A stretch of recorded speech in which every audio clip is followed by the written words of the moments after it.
तर बेळगावमध्ये उद्या महाराष्ट्र एकीकरण समितीचा महामेळावा आहे आणि कर्नाटक प्रशासनाने ही परवानगी नाकारली आहे।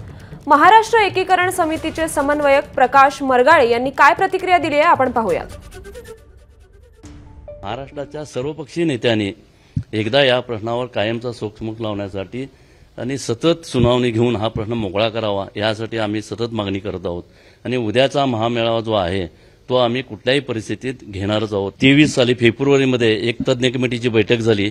त्या बैठकीत असं ठरलं होतं की हा प्रश्न आता ह्यानं घ्यायचा रेग्युलर कोर्टामध्ये, म्हणून तो विषय झालेला नाही आहे।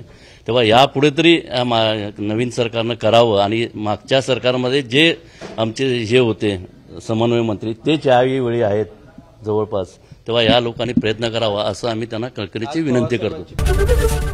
एबीपी माझा, उघडा डोळे बघा नीट।